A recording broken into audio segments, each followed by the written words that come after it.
This is the listening test for top tips for Ielts. You'll hear 4 different recordings and you'll have to answer questions on what you hear. There will be time for you to read the instructions and questions, and you'll have a chance to check your work. In the real exam, you'll hear each recording once only. In this practice test, you can play the recordings as many times as you want. The test is in 4 parts. At the end of the test, you'll be given 2 minutes to check all of your answers.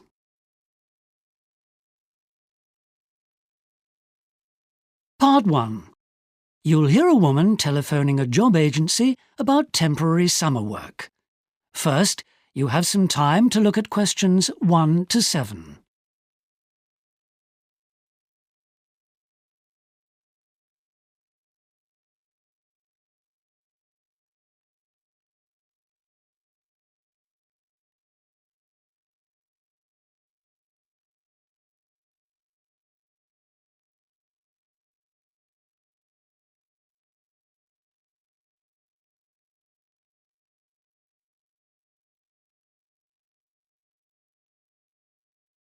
Now listen carefully and answer questions 1 to 7. Good afternoon, Harper Holiday Job Agency. How may I help you? Hi, I'd like to find a job for this summer if possible. Certainly. Let me take some details and I'll fill in a form on my computer. So, your first name, please. It's Lily. Thank you, Lily. And could you give me your surname now, please? It's Claremont. That's spelt C-L-A-R-E-M-O-N-T. Is that last letter T for Tango? Yes. Okay, I've got that. Now, I'm afraid I need to ask you for your date of birth, please. No problem. It's 23/4/89. Oh, right, that's my birthday too. Though I'm a few years older than you. I was born in 85. Really? It's a good day for a birthday, isn't it? The same day as Shakespeare's too. So, what else do you need to know? Well, now, we need to move on to talk about the summer job you're after. I need to get some details from you about the kind of work you'd like. Firstly, let's think about dates. June to September, is it? That's what most people want. I don't want to go on till September. I prefer to finish in August. I'd like a break before term starts again. Fair enough. Okay, and do you have strong feelings about where you work? London, a smaller town? Actually, I've always wanted to work in Scotland. Right, I'll see what we can do. And would you consider doing work abroad? That would be fantastic. I didn't know you dealt with that sort of opportunity too. I'd like to go for that. Yes, we do. We have contacts in all sorts of different places. Great! Okay, so now, do you have any particular type of work in your sights? I'd like a first and a second priority, please, to help us suggest what might suit you. Ideally, nothing too specific. Just say something like hotel work. Okay. Well, that doesn't appeal much to me, I'm afraid. I guess the thing I'd like most of all would be to work outside. I'd really rather not be stuck indoors all through the summer. Yes, I know what you mean. And your second priority?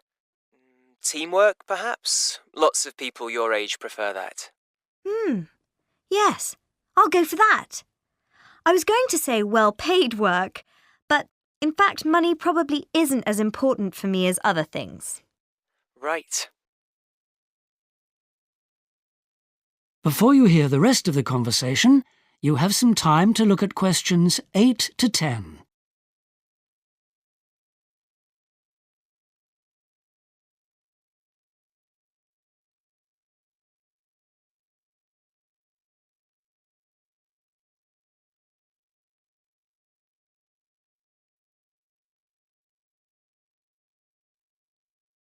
Now listen and answer questions 8 to 10.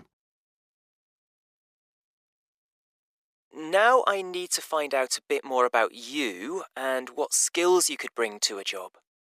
Oh dear. Not a lot, I'm afraid. I'm sure that's not the case. For example, do you drive? I'm learning at the moment. With any luck, I'll have my licence by the summer. But I can't bank on it, of course. Sure. So, what about your knowledge of languages? I've got a bit of school French and Spanish, but I certainly don't speak them well. In fact, I can hardly do much more than order a meal in a restaurant. People say I'm great on the guitar, but I don't suppose that's likely to be relevant. Oh, you never know. I'll certainly make a note of it. What about any previous work experience? Well, when I was at school, I had a Saturday job working in a computer store. I didn't really enjoy it much, as I was never that interested in IT. But I did have lots of contact with customers, of course. And I got quite good at handling complaints, I think. OK. Any other work experience? Not paid work. But I did help with after-school swimming clubs when I was younger. Do you have a certificate as an instructor? No. But I helped several local primary schools and I really enjoyed it. And the proper coach said I was very good at it. That's good.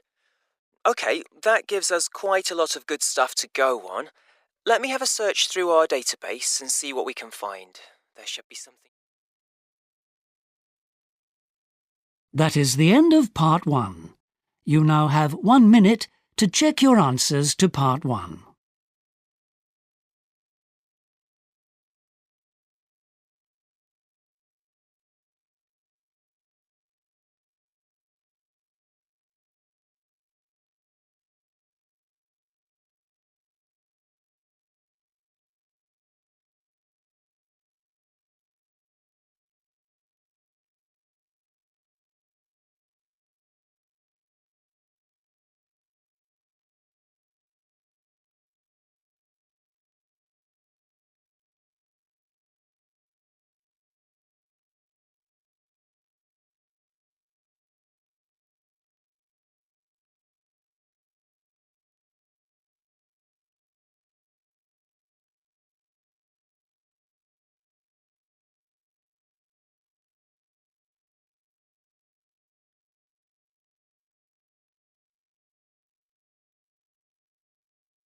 Part 2.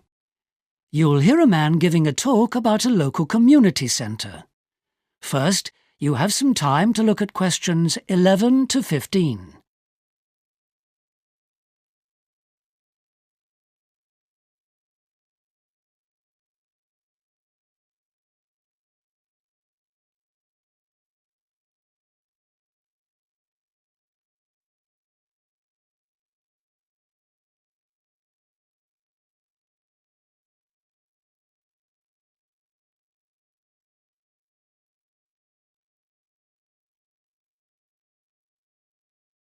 Now listen carefully and answer questions 11 to 15. Welcome to the Culport Community Centre. As you know, we are a secondary school during the day. However, we have a range of excellent facilities here, and we believe it's our duty to make them available to the local community at times when they're not in use by our pupils. So I'm very glad to see so many of you here this evening to learn more about our facilities and what we have on offer this year. As last year, our football pitches are available at certain times for local clubs to use. They are, of course, used a great deal by our own pupils at weekends, but there are some occasional Sunday afternoon slots free, as well as a number of evenings. As an experiment this year, we are allowing teams to make bookings for the use of a pitch on the school website. If this works smoothly, then we may extend this to other facilities next year. Now, if you're not already a member of our library, then I would certainly recommend that you should join. We don't just have books there. We also have good collections of DVDs, and you are welcome to use the computers there. We have excellent broadband connections, and you can go online at no extra charge. The library building's just been renovated, and we've been able to build on an extra area at one end, taking over a previous piece of waste ground. So we really are very proud of this facility, and we'd like you to come along and enjoy it too. We have 8 tennis courts available for your use here in the evenings and at weekends. There isn't usually an enormous demand for these, so you can just turn up and use them when you want to. If it eventually becomes sensible to introduce a reservation system, then of course we'll do so.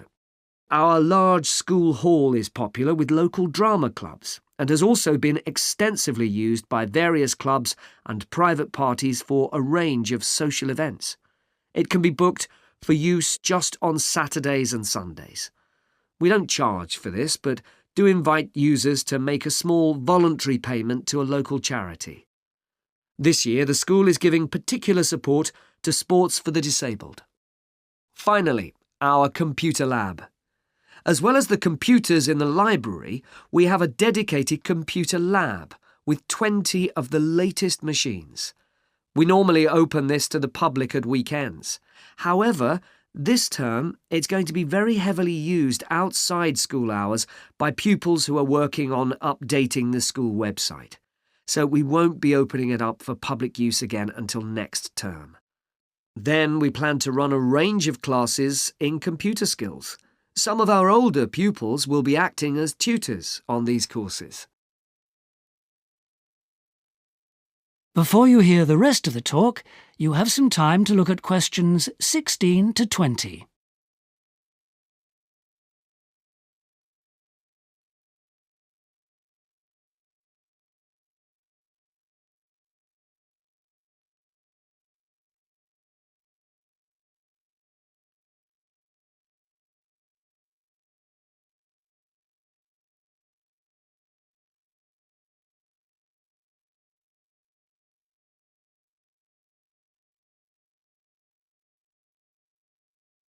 Now listen and answer questions 16 to 20. Right. Well, I'd like to finish by telling you about 2 special events that we've got coming up soon. The first one's on October the 14th. It's a table tennis tournament. We had a chess tournament last year and that was extremely successful, so we thought we'd try something similar. But last year's event was only for the under-18s. This year, everyone can enter. There's no age limit, though we will organise matches according to the ages of the participants, of course. There'll be prizes for the winner of each age category. A local shop has donated some books, and we are very grateful for these. If it's a success, we may introduce cups as prizes next year. There will be a small charge both for players and spectators, just £1.50 each. The money will go towards buying new sports equipment for use at future events. The second event will take place in November, starting from the 12th and running until the end of the month. This is a special photography exhibition, where we'll be displaying photos by teenagers. A panel of experts will choose the best in a number of categories and will award prizes in the form of DVDs. Tickets for the exhibition will cost £2, so we hope that as many of you as possible will come along to these events. That is the end of Part 2. You'll now have half a minute to check your answers to Part 2.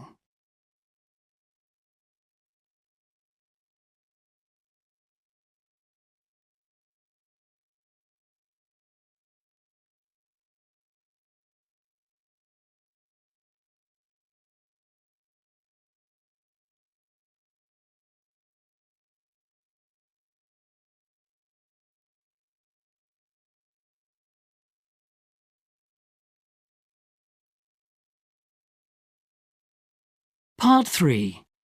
You'll hear 2 sports science students, Martin and Julia, talking about a joint presentation they have to do. First, you have some time to look at questions 21 to 25.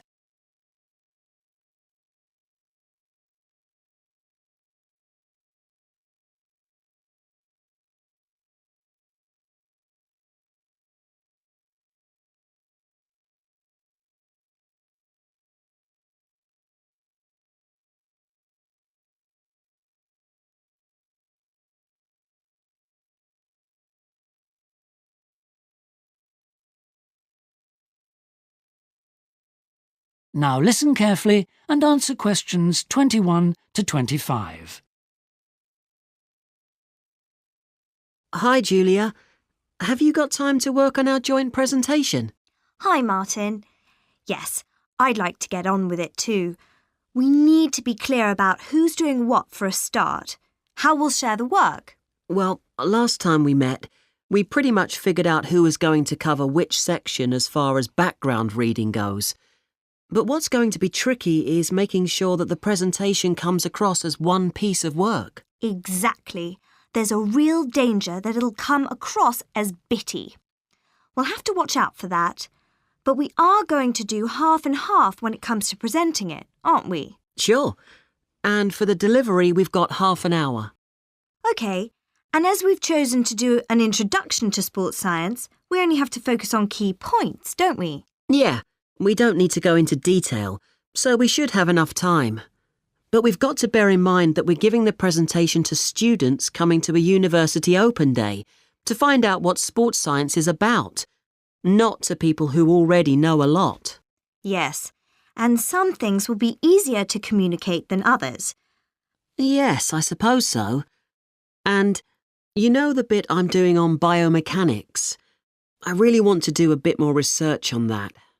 I've already got loads of stuff on the human body, its flexibility and limitations, but I'd really like to look more into the work that's being done on improvements to rackets and so on, and how much this can impact on performance. OK.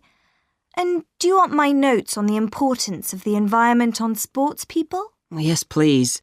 And I was reading an interesting article last night about the benefits of sports science research for athletes. You mean science makes their performance more predictable? More that you can tell if someone is up to the fitness levels and technique to take part in some major event. I don't mean looking at the training programme, more looking at the athletes themselves. OK, we should include the benefits, definitely. But before that, I think we'd better put in a section on psychology. Absolutely. In this country, we tend to think that to be a top sports person, you must by nature have a will of iron. But in fact, athletes can quickly lose confidence when they start losing, and conversely, they become too complacent when they're winning. In other countries, people are much more aware than they are here of the value of support from a good sports psychologist. Yeah, right. Anyway, back to our presentation. What about the conclusion? Shall we go back to the slide showing the aims of the presentation to demonstrate that we've covered all the points? Well, why not be more positive and end with something inspiring that a famous athlete has said? OK, good idea. Before you hear the rest of the talk, you have some time to look at questions 26 to 30.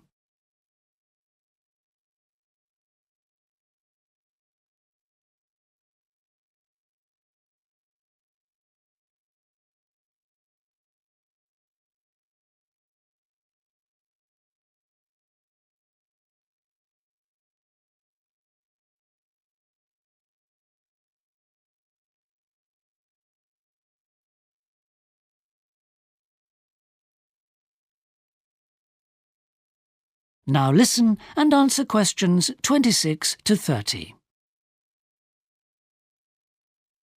Shall we just go over the checklist that our tutor gave us to make sure we'll satisfy all the criteria? Yes, OK. Well, firstly, how are we going to make sure that the audience really gets our key points? Do you think we should give out a summary? Well, that could mean the actual presentation was a bit ineffective. It'd be better, surely, to get feedback from the listeners by asking them things at various points. Good idea. We'll write those later. Then, the jargon. Perhaps to deal with that, because there is quite a lot of specialist terminology, we could prepare a glossary that I could give out while you're talking. Yes, good idea. And to sustain interest and make people feel involved, which is the next point, we could also bring in some quick activities for the audience that'll involve them talking to each other. I could sort those out if you like. OK. Then, The checklist mentions effective use of technology. I'm not sure that PowerPoint slides with text by itself are clear enough. I had thought of putting some pictures in, but that might just be distracting. OK. Well, let's prepare slides with just text like we planned. But let's try them out beforehand with a few friends, just to see how they react. Then if they don't work very well, we can always do something different. Good. Well, that just leaves the last point. We'll need to make sure that we're managing the time well. Well, surely the best way of doing that is for each of us to keep an eye on our own watch, don't you think? Yes, you're probably right. There isn't any point in... That's the end of Part 3. You now have half a minute to check your answers to Part 3.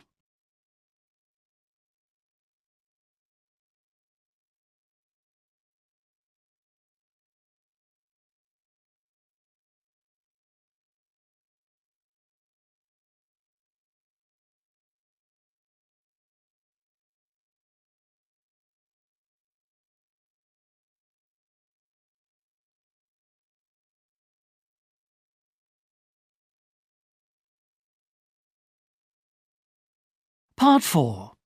You'll hear part of a university lecture about managing a tropical ecosystem in Australia. First, you have some time to look at questions 31 to 40.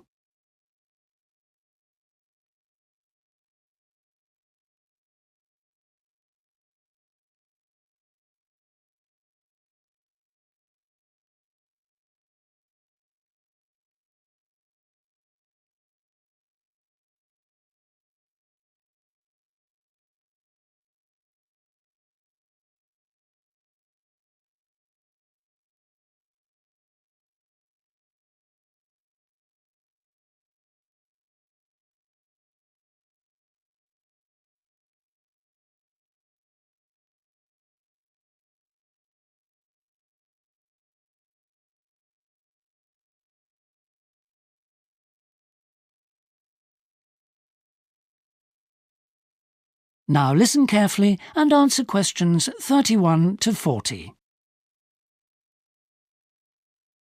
G'day. Today I'm going to talk about the management of a tropical ecosystem in North Queensland. A substantial amount of research has been done in this region into the effects on the environment of events like severe storms. And the kind of landscape that I'm going to focus on here is the rainforest rather than the tropical savanna of this area. I'll be looking at the effects of storms on wildlife and on certain species in particular. So, what happens when an ecosystem is damaged? And which areas are most vulnerable to damage? Typically, the areas that suffer most are where there's farmland on one side and a city on the other. This is because it doesn't have vegetation density or height to protect it from flooding or strong winds. Studies indicate that although some plant species grow back quite quickly after being damaged, others do not. The ones that are growing near rivers find it most difficult to regenerate, so any restoration work needs to focus on these areas. Formerly, it had been believed that upland areas would be most at risk as they might be more exposed. Now, one reason we're able to have accurate information is that various studies took place after the cyclone in northern Australia a couple of years ago. Regarding the effects on wildlife, scientists found that numbers of leaf-eating marsupials remained stable 6 to 8 months after damage to the ecosystem. Interestingly, a species of fox changed its habits after being disturbed. It changed its sleeping habits and formed small camps. And nearly all fruit-eating birds returned to pre-cyclone levels after 7 months. All that is apart from the cassowary bird.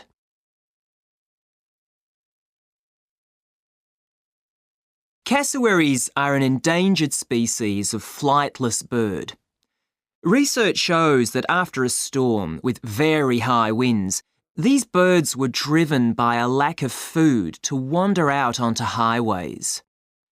Of the cassowaries that died as a result of the storm, 70% died on highways after being hit by vehicles, and 22% were attacked by dogs as they ventured into towns. On top of that, these birds are quite fragile, so if they're disturbed or dislodged from their natural habitat, as they were in this case, they tend to suffer more from diseases. However, there is a somewhat happier ending to this story. Because the cassowary bird is on the list of endangered species, every effort is being made to conserve it. There is talk of breeding programs being set up, but in the meantime, a group of scientists has been monitoring the movement of the birds and organising the construction of what they call corridors, so that the birds will be able to move safely from one area to another. It's also hoped that they'll be able to discourage the birds from entering towns. So, what of the future? Well, a lot depends on funding. And despite being turned down by a leading university, scientists have now managed to secure a significant sum from a timber company, and they formed themselves into an action group. With the money, they intend to carry out surveys to determine the exact number of cassowaries in existence in Australia. They also need to know how big the genetic pool is, and by analysing the DNA of the cassowary, scientists can identify not only its sex and age, but, more importantly, the family of that bird. This information will then inform management plans. Scientists will manage one area in particular to begin with, and then eventually extend their studies to all of Northern Australia. The first area designated for protection status is on the coast, and it's hoped that within a couple of years, some of the larger nearby islands will also be included in the scheme. Now, I'd like to turn... That is the end of Part 4. You now have 1 minute to check your answers to Part 4.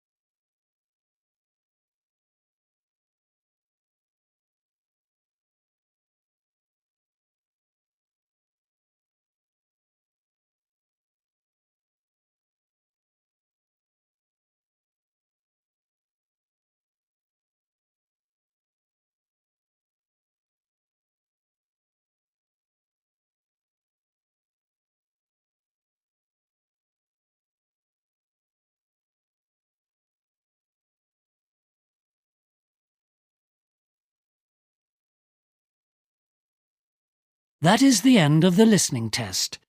You now have 2 minutes to check all your answers.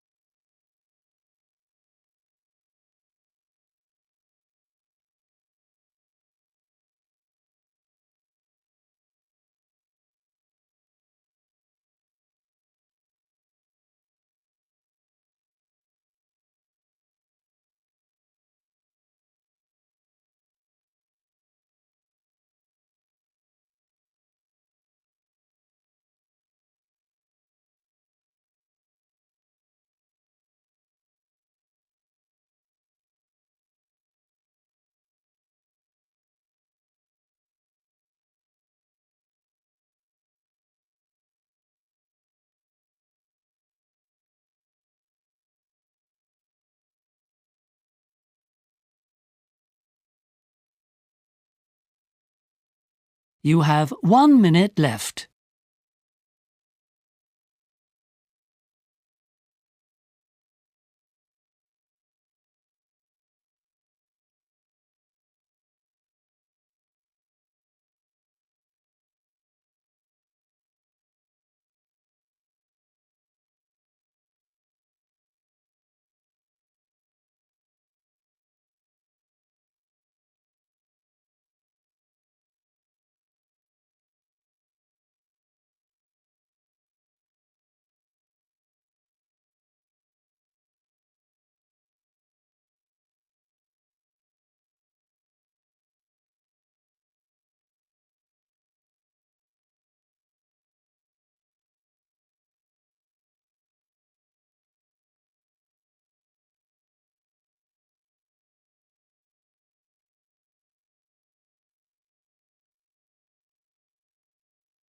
That is the end of the test.